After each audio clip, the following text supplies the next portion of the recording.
प्यारे छात्रों, चरित्र निर्माण एवं व्यक्तित्व विकास के यूनिवर्सल ह्यूमन वैल्यू के इस शिक्षा को आगे बढ़ाते हुए हम लोग प्राणमय कोश की चर्चा कर रहे हैं, जिसमें हमने प्राणमय कोश के बारे में समझा।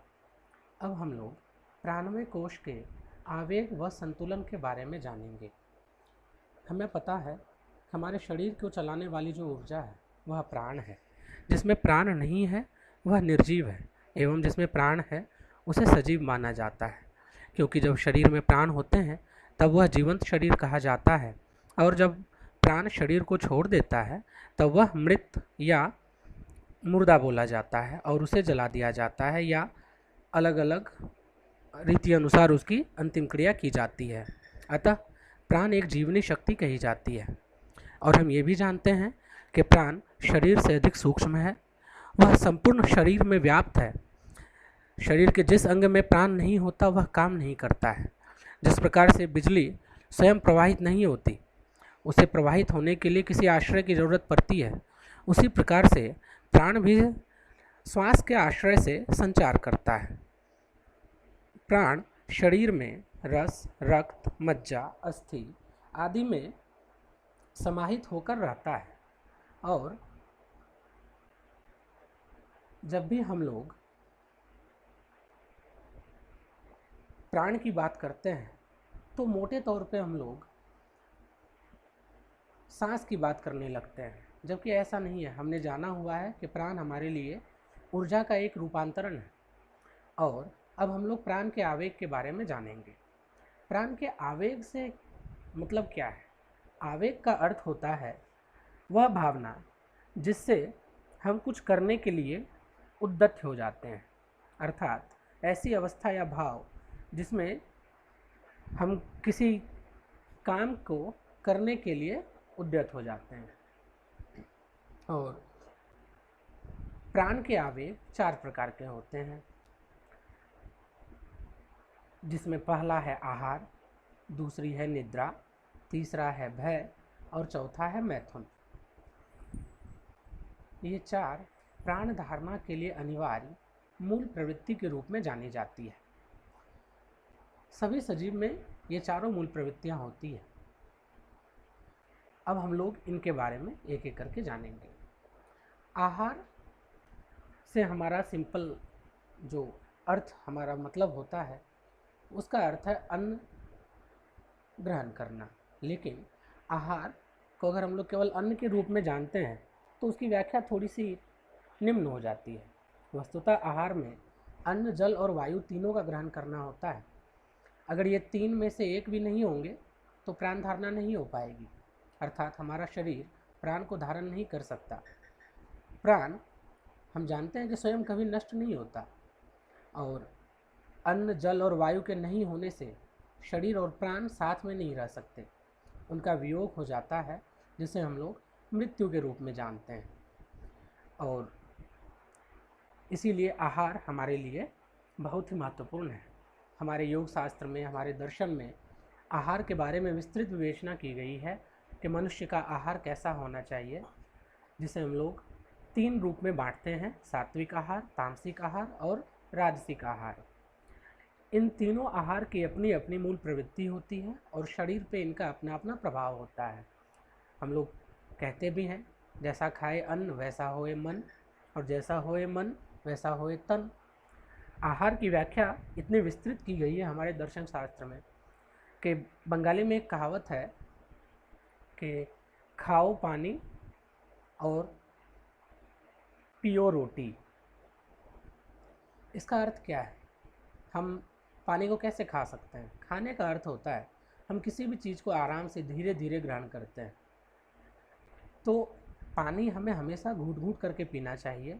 और रोटी पीने का मतलब क्या हुआ? रोटी पीने का मतलब ये हुआ कि हमें अपने खाने को इस प्रकार से चबा चबा के खाना है कि वो लार के साथ समुचित रूप में मिल जाए, और जब हमारे बॉडी में जाए तो एक रस के रूप में जाए, जिससे हमारी बॉडी उसे आसानी से ग्रहण कर सकती है और वो हमारे शरीर के पोषण के लिए समुचित होता है। फिर आती है बारी निद्रा और भय की। हम लोग जानते हैं जब भी हम लोग थकते हैं तो हमें नींद आने लगती है, इसीलिए कहा भी जाता है कि निद्रा एक विश्रांति है और किसी भी जीव के प्राण धारणा के लिए यह अनिवार्य होती है। बिना निद्रा के हम जीवन को संभव नहीं मान सकते हैं, क्योंकि अगर हम नींद नहीं लेंगे तो हमारी जो ये शरीर है वो हमारा साथ नहीं दे पाएगी। और नींद के लिए भी काफ़ी सारी बातें हमारे दर्शन शास्त्र में कही गई हैं कि किस प्रकार की निद्रा होनी चाहिए। एक छात्र जीवन में एक छात्र के स्वस्थ मस्तिष्क के विकास के लिए उसे कम से कम 7 घंटे की नींद जरूर लेनी चाहिए। और हम सब ने जाना हुआ है कि मनुष्य के शरीर में एक सर्काडियन रिदम होता है, वो अपने नींद से ही जुड़ा होता है, जिसे हम लोग बायो क्लॉक के रूप में भी जानते हैं। इसीलिए निद्रा का बहुत बड़ा प्रभाव हमारे शरीर पे पड़ता है और हमारे प्राण शक्ति पे पड़ता है।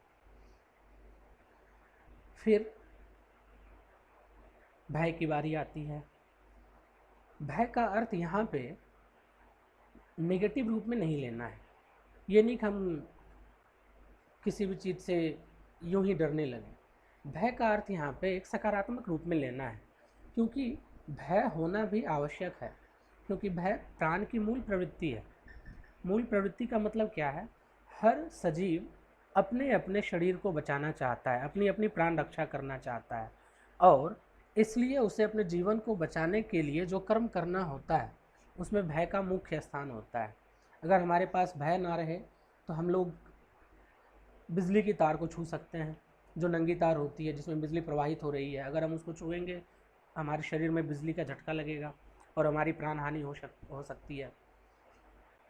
अगर हमें भय नहीं होगा तो हम अग्नि में प्रवेश कर सकते हैं और हमें पता है कि हमारी मृत्यु हो सकती है उससे। इसीलिए भय भी मूल प्रवृत्ति में बोला जाता है और शरीर की रक्षा के लिए मनुष्य में भय तत्व का विकास होना चाहिए। फिर आती है बारी मैथुन की। मैथुन एक देह का दूसरे देह के माध्यम से जो देह और प्राण का संबंध बनता है उसी की व्यवस्था होती है। जीवन इसी प्रकार निरंतर गतिमान और अखंड रहता है। इसी को वंश परंपरा के नाम से भी जानते हैं। यह मूल प्रवृत्ति कामेक्षा के रूप में जानी जाती है और यह अपने आप में कोई बुरी बात नहीं है। यह सभी जीवंत इकाइयों के लिए बहुत ही स्वाभाविक बात है। वनस्पति, पशु, पक्षी, कीट, पतंग, मनुष्य, हम किसी भी प्रकार की प्रजाति को देखें, हर किसी में प्राण है और उन सभी में हम उसे सजीव मानते हैं अगर इनमें प्राण है तो। अगर वो सजीव हैं तो उनमें अपने वंश को बढ़ाने की जो इच्छा होती है उसे ही हम लोग मैथुन के रूप में व्यक्त करते हैं। और ये चारों मूल जो प्रवृत्तियां हैं इसीलिए इन सजीवों में दिखती भी है। पत्थर, खनिज आदि ऐसे निर्जीव पदार्थ, उनमें प्राण नहीं होते, इसलिए उनमें ये सारी प्रवृत्तियां दिखाई नहीं पड़ती हैं। और आवेग के बाद अब हम लोग पंच प्राण की बात करेंगे। हमने जाना कि प्राण हमारे लिए एक जीवनी शक्ति के रूप में कार्य करती है और ऊर्जा का एक रूप है। हमारे शरीर के अलग अलग हिस्सों में यह ऊर्जा 5 रूप में दिखती है, जिसे हम लोग पंच प्राण के नाम से भी जानते हैं। आप देख सकते हैं स्क्रीन पे, नासिका से हृदय तक जो प्राण शक्ति काम करती है उसे हम लोग प्राण वायु के रूप में जानते हैं। और हृदय से लेकर नाभि तक समान रूप की वायु आती है और नाभि से पैर तक अपान वायु, गर्दन से सर तक उदान वायु और संपूर्ण शरीर में फैली है व्यान वायु।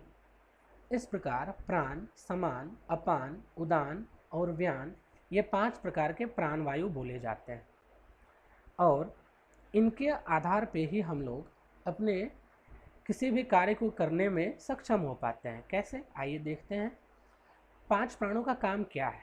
अपान वायु जो होती है हमारे शरीर की जितनी भी गंदगी होती है उसे शरीर से बाहर फेंकने का काम करता है, जैसे मलमूत्र, पसीना, कफ, रज, वीर, ये सारे मल के उदाहरण हैं और इन्हें शरीर से बाहर फेंकने के लिए जिस वायु की जरूरत पड़ती है उसे अपान वायु बोलते हैं। समान वायु, हमारे शरीर में जितने भी प्रकार के रस आदि बनते हैं उन्हें सही प्रकार यथोचित स्थान पर ले जाने का साधन होता है। प्राणवायु, प्राण हमारे श्वास को बोला जाता है अभी, और हम लोग जब सांस लेते हैं या सांस छोड़ते हैं उस समय की जो हमारी प्राणवायु होती है शरीर में, जो हमारे पूरे शरीर को यथोचित शक्ति प्रदान करती है, उसे प्राणवायु के नाम से जाना जाता है। उदान, उदान का मतलब होता है उठा के रखने वाला, और संपूर्ण शरीर में जो हमारे नसों में वायु दौड़ती है जिसके कारण हम लोग अपने शरीर को उठाए रखने में सक्षम होते हैं, उसे उदान वायु या उदान प्राण कहा जाता है। और व्यान संपूर्ण शरीर में व्याप्त शक्ति होती है जिस कारण हमारी जितने भी सेंसरी ऑर्गन होते हैं वो सही सलामत काम करते रहते हैं, और हमारे मस्तिष्क से जो तंत्रिका तंत्र का प्रवाह होता है वो सटीक काम करता है। पंच प्राण के बाद आती है संतुलन की बारी। ये जितने भी हमने अभी आवेग की बात की, आहार, निद्रा, भय और मैथुन, इन चारों आवेगों के संतुलन के लिए हम लोग प्राण शक्ति के संतुलन की बात करते हैं। और हमारी जो जीवनी शक्ति होती है उसमें संतुलन बहुत ज़रूरी है, उसके चारों आवेग में संतुलन ज़रूरी है। आहार और निद्रा पर्याप्त मात्रा में नहीं होने से प्राण क्षीण होता है और शरीर दुर्बल बन जाता है। आहार और निद्रा अव्यवस्थित होने से शरीर अस्वस्थ और रोगी बन जाता है। अगर हम बहुत ज़्यादा खाना खाएं या बहुत ज़्यादा नींद लें तो भी हमारे लिए ऐसा ही होगा। इतना ही नहीं, अगर हम लोग प्राण शक्ति में संतुलन नहीं बनाएंगे तो हमारा उत्साह, हमारी महत्वाकांक्षा, हमारे विचार शक्ति, हमारा आत्मविश्वास, ये सारे भाव क्षीण हो जाते हैं। हमारे चेहरे का तेज, शरीर की कांति, ये भी क्षीण हो जाती है। और इसीलिए प्राणमय कोश को व्यवस्थित रखने से हमारी जीवन यात्रा अच्छी चलती रहती है। जब भी हम लोग अपने शरीर को प्राणयुक्त शरीर मानते हैं तो उसी के साथ हमारा तादात्म्य होता है। उस समय जीवन रक्षा ही हमारा एक उद्देश्य होता है, और जीने के लिए हम खाते पीते सोते और जगते होते हैं। और इस प्रकार हम कह सकते हैं कि हम उस समय प्राणमय कोश में जी रहे होते हैं, परंतु हम जानते हैं यह एक आवरण है, हम वास्तव में प्राण नहीं हैं, हम आत्मतत्व ही हैं। प्राण तो किसी एक स्तर का हमारा व्यक्त रूप है। इस तथ्य को नहीं जानना हमारी अज्ञानता है, और अगर हम इसे जानते हैं तो ये हमारा ज्ञान बन जाता है। और चार मूल प्रवृत्तियों में आहार और निद्रा का संबंध अन्नमय कोश से अधिक है, और भय और मैथुन का संबंध मनोमय कोश से अधिक है। अन्नमय कोश के बारे में हमने जाना है, और मनोमय कोश के बारे में हम लोग अगले कक्षाओं में जानेंगे। अर्थात आहार और निद्रा को शरीर अच्छा रखने की दृष्टि से व्यवस्थित करना चाहिए, जबकि भय और मैथुन पर मानसिक विकास की दृष्टि से नियंत्रण करना चाहिए।